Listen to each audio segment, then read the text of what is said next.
For years, they've been known to many people as part-time soldiers, people in the reserves that fought for years to get over that image problem.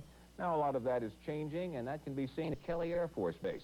Reporter Frank Guerra and photographer David Villarreal began a 4-part series today on the Loadmasters.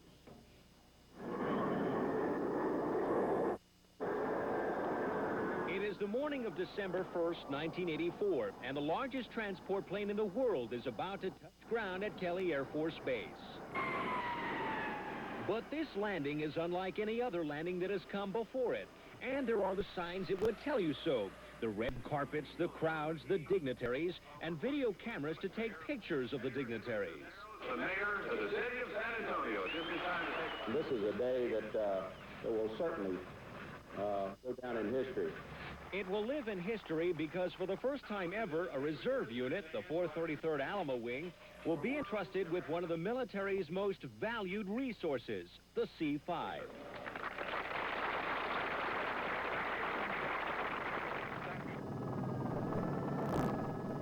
It is now 14 months later, and the west side of Kelly Air Force Base is taking on a fresh look with new support facilities, parking aprons, and hangars. And with the construction will come some 1,400 new jobs and mission. For the last 15 years, the 433rd has used the aging C-130, and there are mixed emotions about letting the older plane go.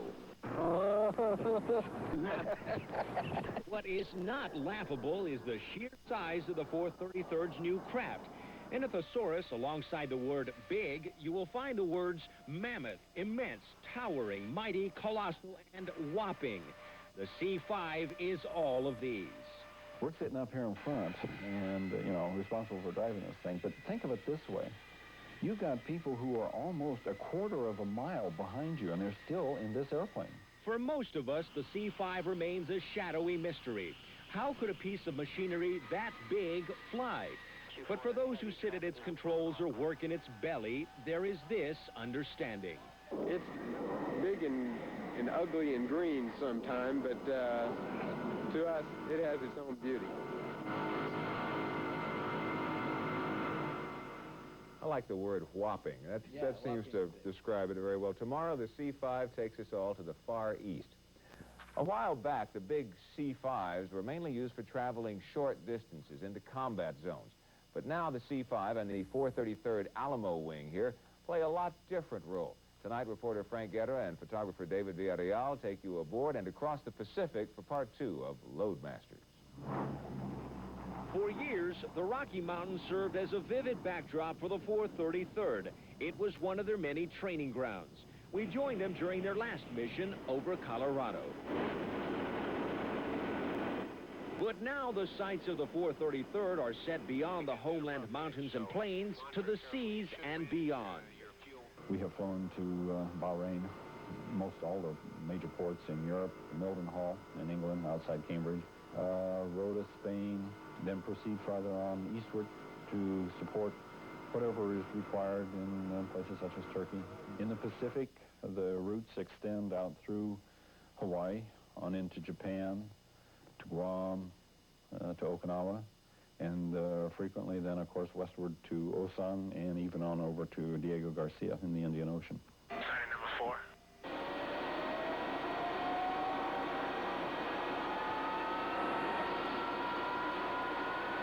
Descent 0 degrees.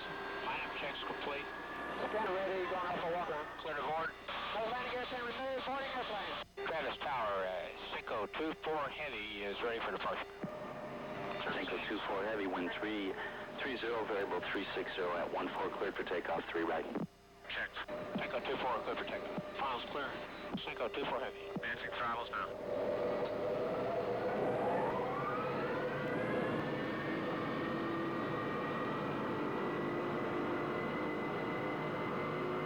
On this mission, we are traveling to the Far East. On board, some 750,000 pounds of cargo to aid U.S. forces in the Pacific. But first, a stop in Hawaii, where at every turn there are palm trees and mountains, some touching the clouds, and beachfront pubs and miles of sand and sunsets beyond description.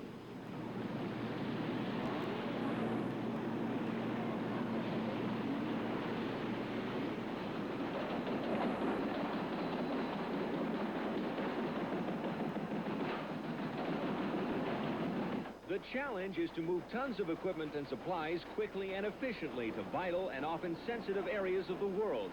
The cargo on this trip includes airplane engines destined for Osan Air Base in Korea.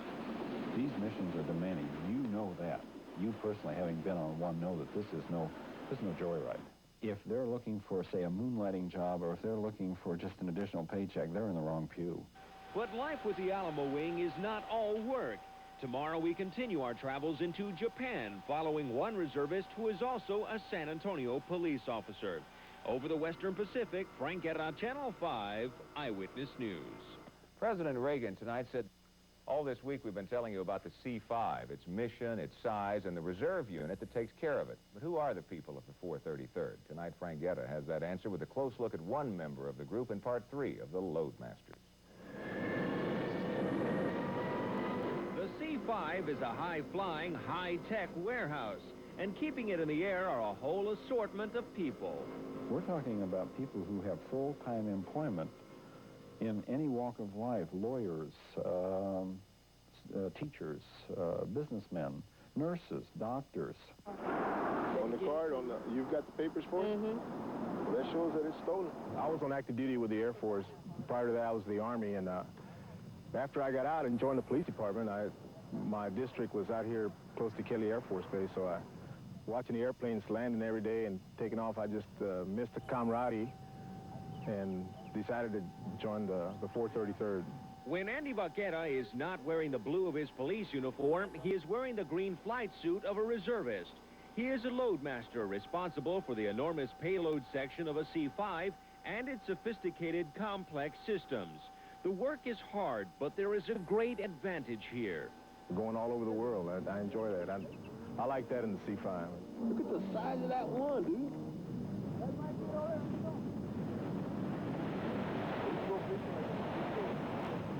From the beaches of Hawaii to the streets of Akashima, Japan, it is a mission of both duty and pleasure.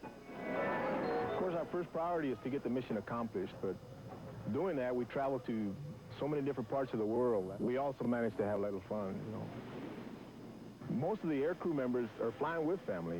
You'll see a lot of people in my position, loadmasters, are flying with their sons, and brothers are flying together. It's just a family outfit.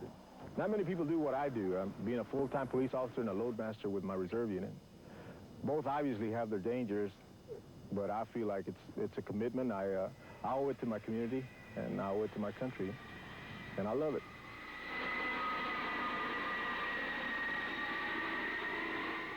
Tomorrow we conclude our series looking at the future of the Alamo Wing. Now that the 433rd Alamo Wing has the C-5 and a new mission, what is its future? Reporter Frank Guerra and photographer David Villarreal conclude their series, The Loadmasters. At least twice a week, if you look to the western skies of San Antonio, you will see the C-5 in flight. It appears to glide so effortlessly because of the many professionals who work within it. The pilots, the flight engineers, the loadmasters, all of them expertly trained. On this flight, it is Major Victor Hooper conducting the aerial classroom. For your benefit, he's on INS, you're on VOR. You go on and proceed direct red bluff. It's a really good job flying in the cockpit because you can do a job or a mission and still enjoy yourself. And after a while, you know, if it wasn't for families and jobs to come back to, most of the guys are enjoying what they're doing so much, you know, they want to stretch that time out. The training continues on the ground as maintenance workers inspect every nut and bolt, listening for noises that shouldn't be there and some that should. Between the blades, that little clicking area is supposed to be there. The transition between aircraft is very exciting for us. It takes a lot more people to work on it, and we're very excited about the retraining and the team effort required to keep the airplane flying. It is that spirit of teamwork that's improving the Alamo Wing's already excellent performance record, and perhaps more importantly, improving its image. In the past, especially in the early days of the Air Reserve Forces, there was a tendency to think of the Reserve Forces as part-time soldiers, weekend warriors, that sort of thing. Those days are all gone. That definitely is a thing of the past. And what lies ahead? Perhaps more growth at Kelly Air Force Base as the Alamo Wing expands from 6 C-5s to 16 in the next couple of years. and more overseas missions into rainforests and sunsets, and work, always work, touching home grounds and foreign lands, and that one common denominator, the heavens. Frank Guerra, Channel 5 Eyewitness News.